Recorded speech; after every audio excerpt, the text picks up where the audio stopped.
Agora chegou o momento de falarmos sobre qualidade de vida, equilíbrio e bem-estar. Você já deve imaginar quem está aqui ao meu lado. É ele mesmo, nosso consultor em medicina automolecular, Dr. Ciro Massi. Seja bem-vindo novamente. Muito obrigado, tudo bem?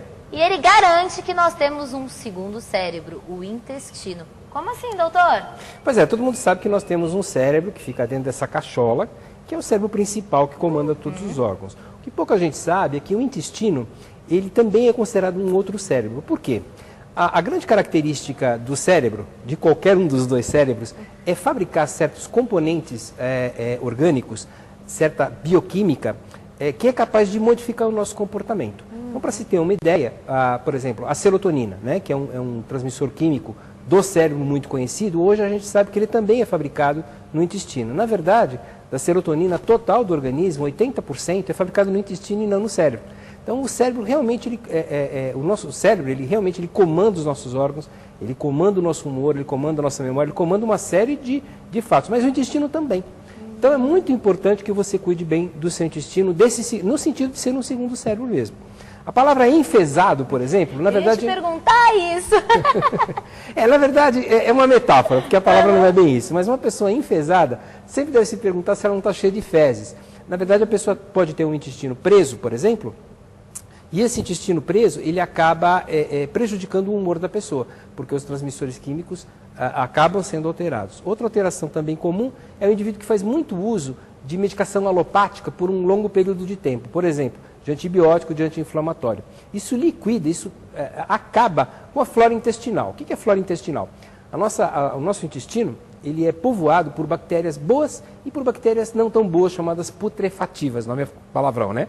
Mas as bactérias boas, elas nos ajudam muito. Elas ajudam a fabricar hormônios bons, vitaminas, ajudam a controlar todo o mecanismo simbiótico, ou seja, sinérgico no sentido benéfico, que existe no intestino, inclusive na absorção dos nutrientes, na absorção dos alimentos. Pois bem, sob certas circunstâncias, o uso de medicamento alopático por muito tempo, como antibiótico, o uso de anti-inflamatório durante muito tempo, ou infestações intestinais por parasitas, que é muito comum no Brasil, as bactérias chamadas putrefativas, que ficam no intestino grosso, vão para o intestino delgado, e lá elas alteram tanto a flora intestinal como alteram a permeabilidade do intestino. Então, o nosso intestino, ele é um imenso filtro, como se fosse um filtro, vamos usar uma metáfora aí, de carro. Então, se eu tiver um carro com um filtro de óleo, um filtro de gasolina que está esgarçado, o que vai acontecer? Vai passar sujeira, vai passar um monte de porcaria para o motor não consegue andar bem. A mesma coisa acontece no nosso intestino. Então, ele esgarça, há uma mudança da flora intestinal e esse conjunto de, vamos chamar assim, entre aspas, de esgarçamento, mais a mudança da flora intestinal, nós chamamos de disbiose. Então, o fenômeno da disbiose, ele altera o humor da pessoa, ele altera o funcionamento geral do organismo. Só para dar um exemplo, quando existe esse fenômeno, o indivíduo pode, ao ingerir leite, uma partícula do leite, a caseína, que é um pedaço da proteína, ela passa direto para a corrente sanguínea e vai direto para o cérebro. Sintoma: melancolia, tensão pré-menstrual, olheiras em excesso. Olha também o nódulo das mãos, para ver, normalmente, se o nódulo da mão, se ele está mais escuro. Então, você olha aqui, você vê assim, escuro, claro, escuro. Escuro aqui também, né? São indicativos indiretos de que a pessoa pode estar com a permeabilidade alterada, que esse segundo cérebro está com problema. Tensão pré-menstrual, já falei, candidíase de repetição na mulher, enxaquecas frequentes, alterações de humor, são todas devidas a esse segundo cérebro. Então, é extraordinariamente importante que ele esteja num bom funcionamento, tanto no sentido de trânsito, de indivíduo evacuar diariamente, quanto ter uma consistência de fezes muito boas, para que isso seja um indicativo de que aquele intestino está funcionando bem. Então, a dica é o seguinte: olha, se o seu intestino estiver funcionando bem, você vai, como um todo, funcionar bem. Por quê? Porque a gente é o que a gente come? Sim, mas é o que a gente come e digere, e absorve, e distribui para o organismo. Então, e isso tudo começa no sistema digestivo, que é o nosso segundo cérebro. Ele tem que estar muito bem para você poder viver mais e melhor. Doutora, eu gostaria de entender por que as mulheres são mais acometidas por problemas intestinais. Eu, representante do sexo feminino, fiquei pensando que normalmente as mulheres se queixam muito mais desse tipo de problema. Por quê? Tem um problema cultural, porque a mulher, ela não usa qualquer banheiro. O homem já é mais sem vergonha, né? O homem vai em qualquer banheiro, faz o que tem que fazer e pronto, final. A mulher não, ela é mais contida nesse sentido. Tem um problema de tipo de alimentação e principalmente de equilíbrio hormonal. A mulher tem algumas alterações que acabam juntando a fome com a vontade de comer. Ela tende, por exemplo, a ficar com o intestino ruim, e esse intestino ruim cria um estado que a gente chama de toxemia. Porque como passa um monte de porcaria, de tralha para dentro da corrente sanguínea, o indivíduo como um todo ele fica intoxicado.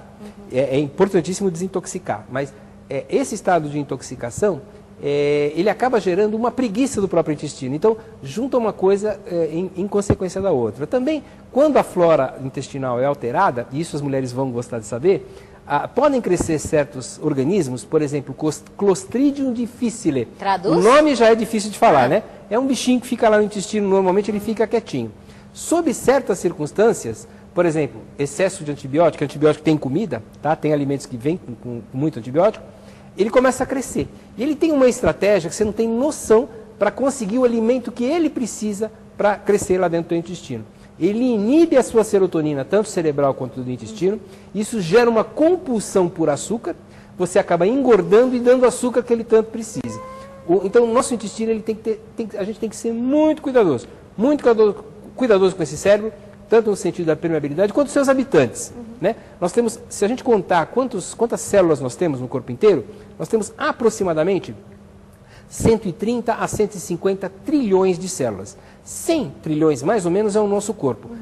30 a 50 são só as células do intestino, que estão dentro do seu intestino.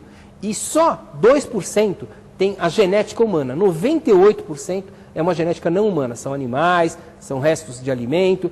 Tudo isso passa para a sua corrente sanguínea se a permeabilidade estiver alterada. E você imagina o trabalho que não dá para o sistema de desintoxicação do organismo retirar toda essa sujidade. Então é muito, muito, muito importante ter um intestino bem funcionante. Isso é uma das coisas que na ortomolecular a gente dá muita atenção. Ortomolecular, repetindo, você já sabe, mas eu vou repetir, significa molécula correta, molécula química correta. É disso que a gente trata. E se a sua química tem que estar boa, ora, o intestino tem que estar num bom funcionamento. Tem que cuidar bem desse cérebro para você viver com um humor adequado, viver bem, viver melhor. É isso aí. Doutor Ciro, volta no nosso programa. Obrigada pela sua presença. Eu que agradeço. Programa Vida e Saúde na TV. Informação com responsabilidade para você.